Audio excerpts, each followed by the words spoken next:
Coucou, aujourd'hui une simple vidéo pour vous rappeler dans la continuité de la séparation quand je vais parler du divorce. On se marie, on a des enfants, on en a ou on n'en a pas, on vit notre vie à deux, ça se passe bien, d'un seul coup les couacs commencent, les disputes, les incompréhensions, on essaye de se rattacher mais voilà, on essaye de faire au mieux pour l'autre, avec les bagages qu'on a, parce que sachez que chacun a des bagages. Quand on se marie, quand on se met en couple, on a chacun des bagages. On a un passif derrière. Seulement voilà, au bout de quelques années ou quelques mois, certains n'en peuvent déjà plus. Qu'est-ce qu'on fait à ce moment-là? À ce moment-là, on essaye de se battre pour notre couple, thérapie de couple, en pensant que cette thérapie permettra que ça sauve le couple. Ça le peut. Et vraiment, je l'espère pour vous. Mais ne vous figez pas sur le ça le peut. Cette sortie, c'est que notre couple sera sauvé. J'ai envie, et je vous dis, ce n'est pas forcément l'issue. L'issue peut être aussi le divorce. Chose qui est inconcevable dans nos pensées. Par exemple, on est issu d'une famille chrétienne, issu d'une famille juive, issu d'une famille, je ne sais pas, musulmane, issu d'une famille, en fait, qu'elle soit élevée et éduquée dans une religion, dans une foi, dans quelque chose que vous avez aussi dans votre cœur. Vous n'imaginez pas divorcer. Et puis c'est inconcevable. Que faire? On sauve notre couple, on fait le mieux, on fait tout ce qu'on peut faire, et c'est très bien. La première question que j'ai envie de vous poser, c'est déjà retrouvez-vous dans votre couple. Parlez-en. Souvent on n'en parle pas, on a tendance à s'attaquer quand ça va pas, on a tendance à dire je ne t'aime plus, je ne t'aime plus, mais toi tu fais ci, mais moi je fais ça, mais ainsi de suite, et c'est un cyclone sans fin. Ensuite, on va souvent aller voir quelqu'un, un conseiller conjugal, un thérapeute, un psychologue, pour le couple, pour soi, et c'est très bien. Ce sont des choses à faire, je vous le conseille. Vous y allez souvent dans l'objectif de sauver votre couple parce que vous aimez votre conjoint. Ok, super. Moi, je vais vous poser la question. Quelles sont vos motivations? Quelles sont vos motivations? Vos motivations pour votre couple et vos motivations pour l'autre. Vos motivations pour vous. 1. Est-ce que vous aimez réellement votre conjoint? 2. Pourquoi vous voulez sauver votre couple? Attention, je ne dis pas ça pour que vous puissiez dire bon, c'est bon, je ne sauve pas mon couple, ciao. Non, ça ne veut pas dire ça.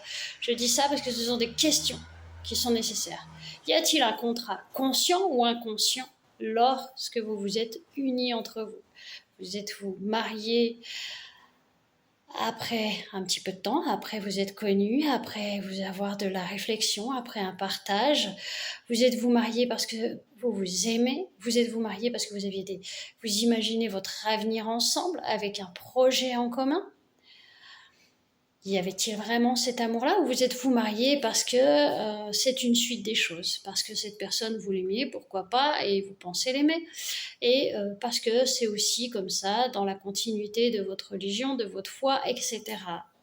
Et puis, aujourd'hui, on ne peut pas se séparer parce que, justement, c'est pas concevable. On a des enfants ou on n'en a pas, mais c'est pas concevable. Dans ma foi, c'est interdit. Dans ma foi, c'est ci. Dans ma foi, c'est là. Dans ce que je conçois, moi, mon idéal, c'était me marier jusqu'au bout de ma vie, être avec mon mari et vivre une vie heureuse. La vie heureuse, qu'est-ce que c'est la vie heureuse? Ça, j'en parlerai dans une autre vidéo. Mais aujourd'hui, vous vous trouvez dans cette situation-là, vous vous trouvez dans cette situation qui vous semble bien compliquée, vous allez voir un thérapeute de couple, tout comme je le suis, vous voulez sauver votre couple. Ok. Finalement, au fur et à mesure de la démarche de thérapeute de couple, sachez qu'une thérapie de couple ne se fait pas forcément en couple. Elle peut se faire chacun d'un côté ou ensemble. Moi, je peux recevoir des gens, des couples, tous les deux ensemble, et puis une fois l'un, une fois l'autre, ou je peux recevoir qu'une seule personne qui, sur le couple, souhaite faire cette thérapie-là afin d'avancer, de mieux comprendre son mode de vie, afin de mieux comprendre pourquoi des schémas se répètent, afin de mieux comprendre pourquoi cette douleur, cette souffrance, etc. Pour un meilleur de lui-même, pour une vie meilleure, mais pour son couple. L'issue, comme je vous l'ai dit, souvent c'est « je veux sauver mon couple ». Mais il arrive parfois que on se rend compte que c'est pas possible. Il vaut mieux sauver sa vie et sauver son couple peut-être aussi, comme je l'ai déjà dit, finalement dire stop. On arrête là, on ne peut plus, pour telle ou telle ou telle ou telle raison, parce que c'est inconcevable. Certains perdent leur santé dans tout ça, certains perdent une capacité, une énergie de vie, certains perdent beaucoup. Et vous avez beau essayer, c'est ainsi. Et puis la question elle est, est-ce que vous aimez votre conjoint ? Dans quel but vous vous êtes marié ? Et aujourd'hui, comment vous battez-vous pour votre couple ? Qu'est-ce que vous voulez pour votre avenir ? Ce sont des questions nécessaires à se poser. Pourquoi restez-vous ensemble ? Et pourquoi continuez-vous alors que vous ne vous entendez plus du tout et que vous avez beau essayer toutes les thérapies, vous avez beau essayer tous les outils qui vous ont été donnés ? Ça ne veut pas dire que vous ne pouvez pas vous en sortir, je le répète. Ça veut juste dire pourquoi. Finalement, à un moment donné, vous arrivez à la conclusion du divorce. C'est douloureux, j'en conviens. Et parfois, il faut passer par là pour aller vers quelque chose qui vous convient. Je ne vous incite pas à divorcer. Je vous dis juste ça. Sachez que les thérapies de couple aussi, c'est aussi fait pour ça, à un moment donné, se rendre compte que le divorce, c'est nécessaire. On ne peut pas faire autrement, ou si on peut, mais voilà, c'est douloureux. Dans tous les cas, c'est douloureux. Mais sachez qu'on est là pour vous accompagner dans ces séparations, dans ces divorces. Et le divorce, c'est quelque chose de difficile. Pourquoi ? Tout comme le rester ensemble alors que ça ne va pas du tout. Moi, je connais des couples qui restent ensemble et ça ne va pas du tout. Contrat inconscient, je reste avec parce que si. Je reste avec parce qu'il y a de l'argent et que moi, sans lui, je ne pourrais pas vivre financièrement. Je reste avec parce qu'on a des enfants et quand ils seront grands, et puis quand ils sont grands, on est toujours avec. Je reste avec parce que c'est inconcevable que je me sépare. Mais votre vie intérieure, qu'est-ce qui se passe dedans ? Êtes-vous heureux ? N'êtes-vous pas heureux ? Ça, c'est autre chose. On peut en reparler plus tard.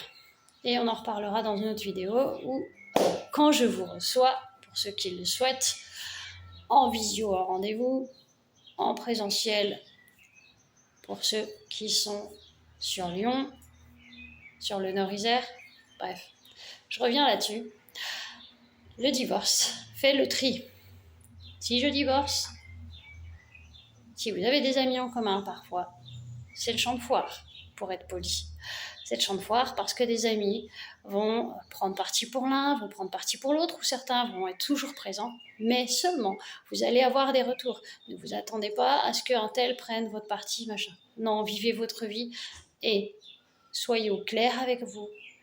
Et si des gens, si vos amis viennent et veulent savoir, c'est vous qui parlez, c'est vous qui savez de quoi vous allez parler, mais sachez que le divorce fait le tri autour de vous.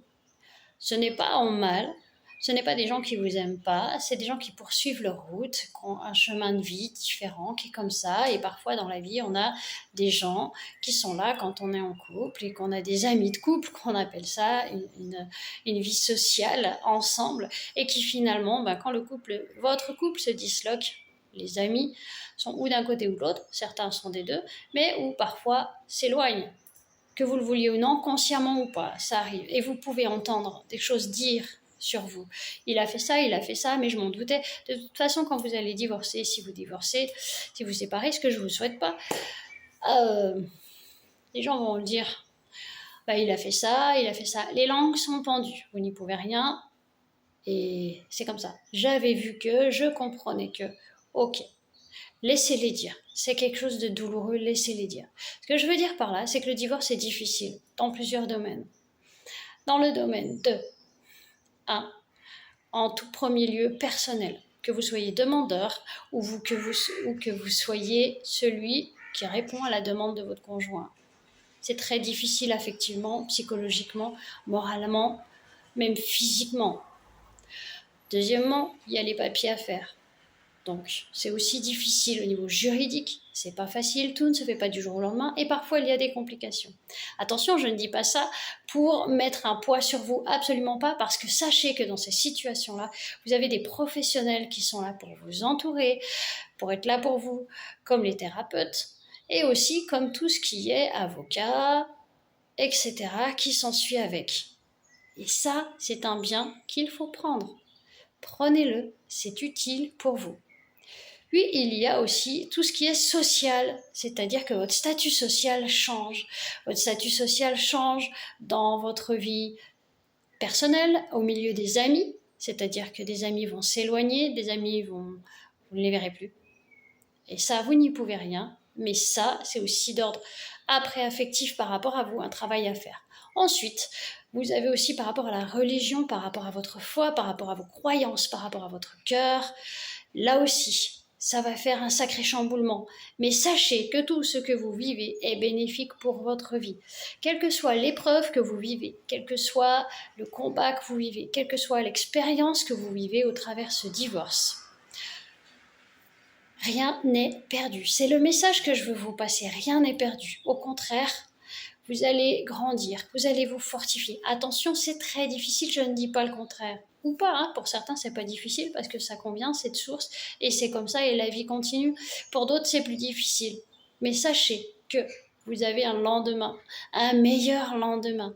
Et à travers cette épreuve, un petit œuf, comme je l'ai déjà dit sur une autre vidéo, va éclore et va éclore. C'est-à-dire que votre force va grandir. Vous allez pouvoir casser cet œuf et être enfin vous-même et aller vous diriger vers votre propre vie à vous-même.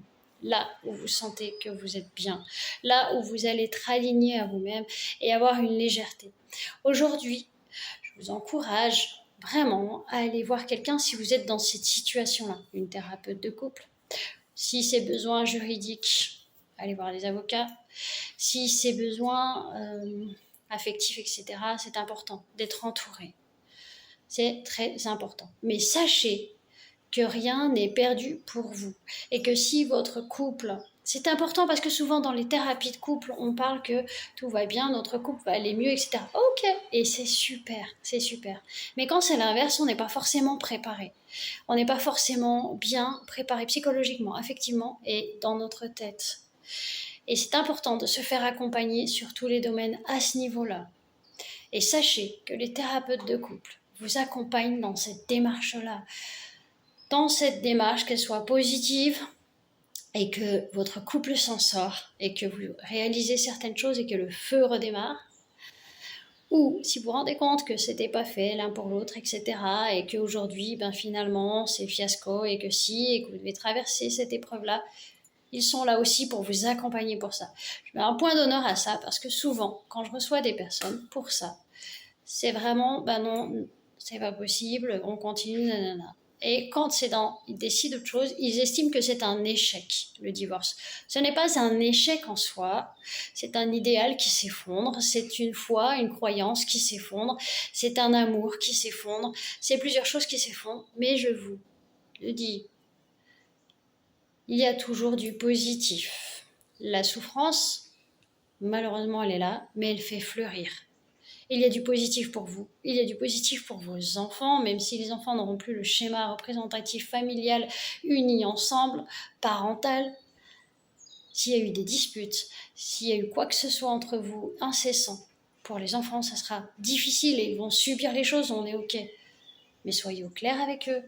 Mais les choses peuvent très bien ensuite se passer quand vous rétablissez les choses, afin de voir que vos enfants verront que finalement, enfin, vous respirez seul. Enfin, quand je dis respirer seul, vous êtes bien.